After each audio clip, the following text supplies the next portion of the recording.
All right, hey there, thanks for staying with us. Now, the Supreme Ventures Foundation believes that real heroes don't just wear capes. They build communities. That's the heart of their Supreme Community Heroes program, where 5 business owners will receive training to develop their businesses and a $500,000 grant to carry out a community project of their choice.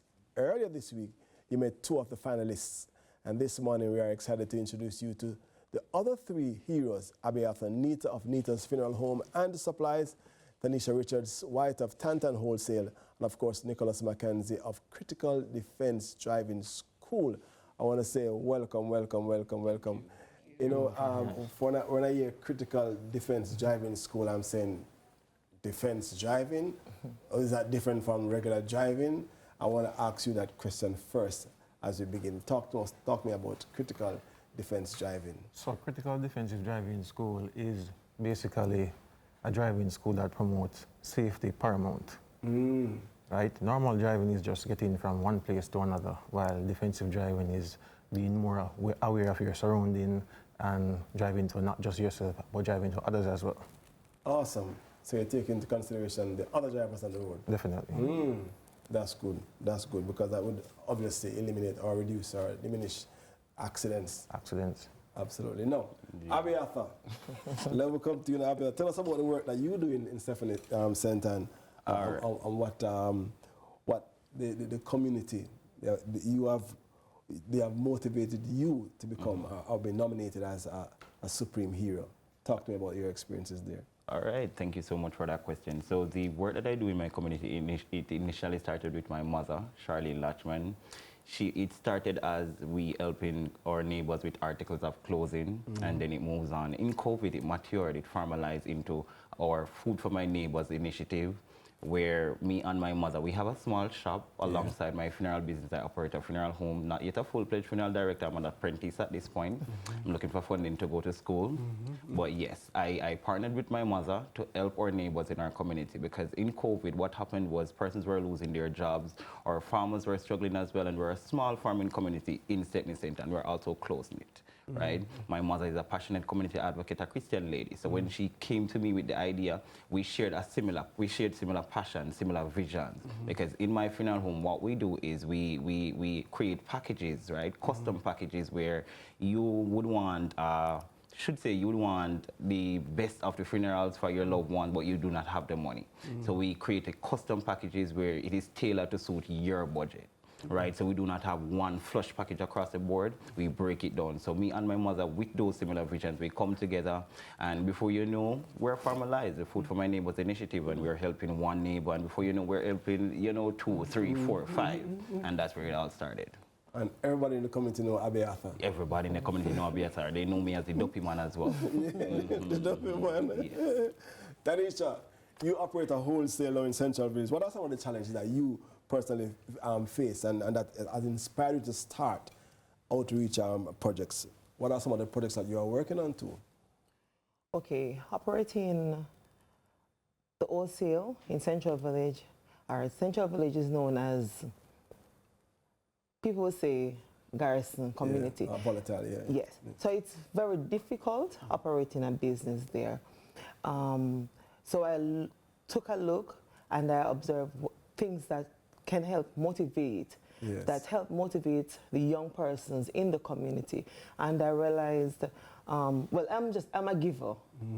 I have a passion for giving. So before even outlining to persons, I normally give on the back end where I like what I give, but I just give from my heart. Quietly. Persons come to me for assistance, and I will just assist persons. But in 2022, fire destroyed my business. I lost over $15 million.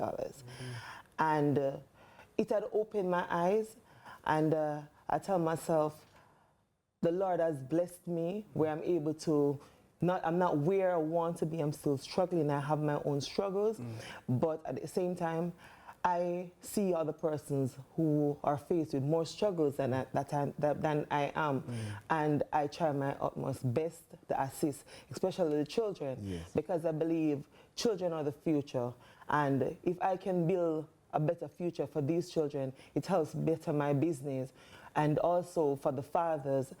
So in my community, what I do, I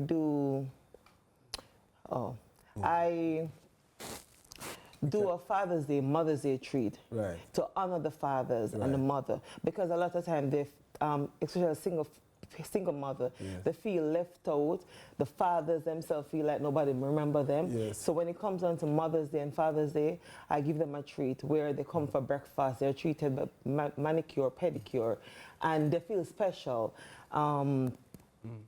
So it motivates persons in the community, seeing that I'm a young person from the community and faced with a lot of challenges, drawbacks. I am managed. Remember, a person saw the fire destroyed my store, and they saw how I stand firm and continue. My struggles are not over. I'm still going through my struggles, but at the same time, I managed to assist persons, and I give God thanks for that.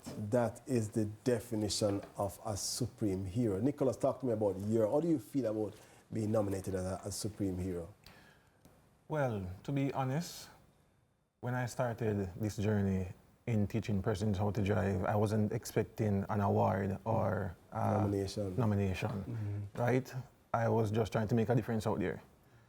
Seeing that there was a lot of accidents, road fatalities, a lot of loved ones losing their lives and family members, I wanted to make a difference, to be the solution, right? And being nominated as Supreme Hero is a strong reminder of the good that I'm doing through Critical Defensive Driving School and its impact that it has done on the community and everyone else. Wonderful. Yes. So you become a driver, you get your driver's license, but there's another stage to go to become a defensive driver. Defensive driver, correct. That is awesome. I want to talk to you after this. Definitely. Now I want to ask all of you this question now. If you are selected as the ultimate supreme community hero, what are some of the plans that you have in place for the $1 million grant? I say, I'll be after. He's smiling like him. Say, ask me first. Ask me first. I'll be after. All right. So funny enough, I was discussing this with my mother around 2 days ago, that if I win, if Jamaica chooses me as their Supreme Community Hero, we are looking to launch this Technique Development and Skills Training Center. I was having a conversation, and this conversation keeps happening in my community because I'm a funeral director. So I go around, even when my funeral home is not a part of the funeral arrangement, I'm at your house. You'll see me, look out for me, that's me, right? And when I do these visits, I normally sit with family members, and adults normally sit and talk to me, and also my friends. They normally say, Miss Anita, I come to the realization now that I can't read, I can't write, and I would love to learn to read, I would love to learn to write.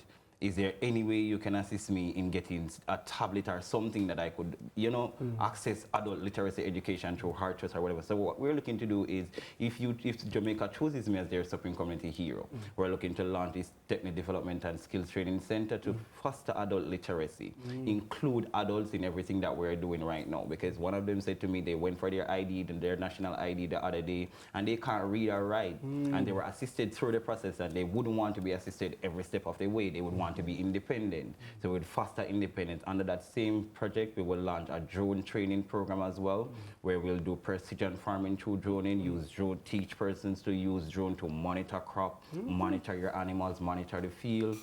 That works, yes. So that's just some of the plans that we have with the $1 million. So you need the money for Tantan. If Tantan wins, then she gets it. Tantan, talk to me about your $1 million grant. Okay.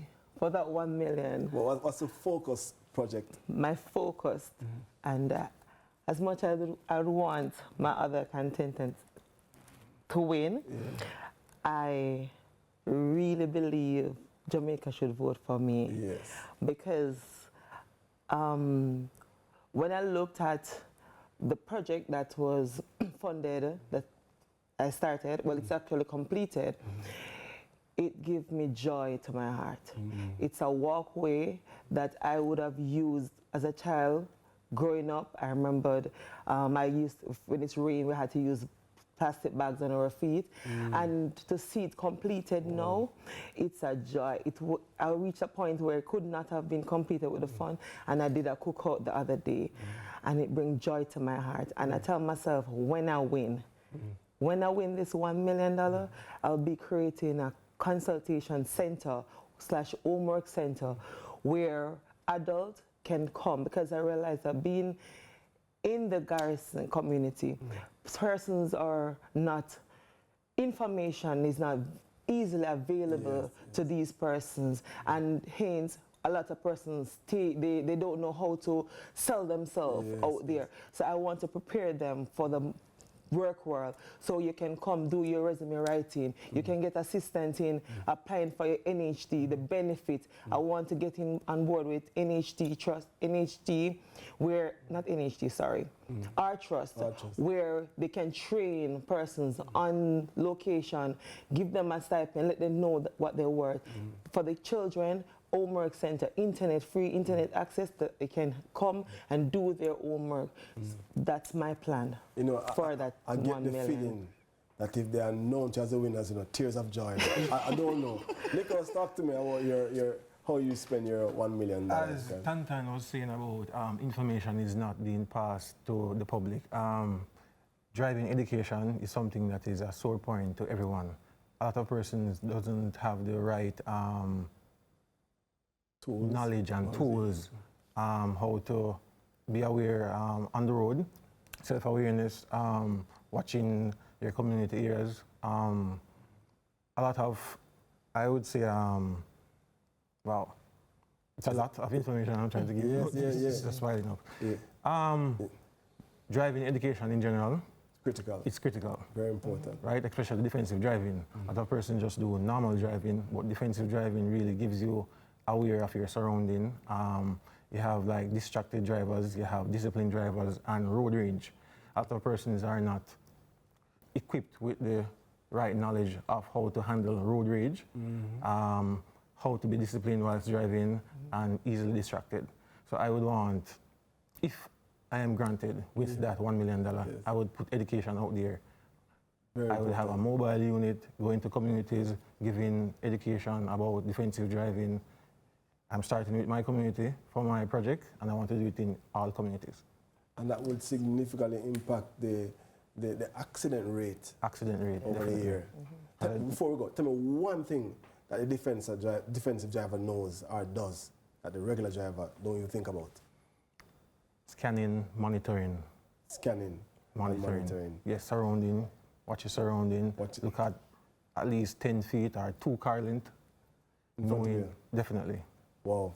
Listen, Nicholas, critical defensive driving, Tantan, wholesale, Abby Arthur, and your funeral director work. I wish you all the best. And to me, you're all supreme heroes. If I have children, I'll give each one $1 million.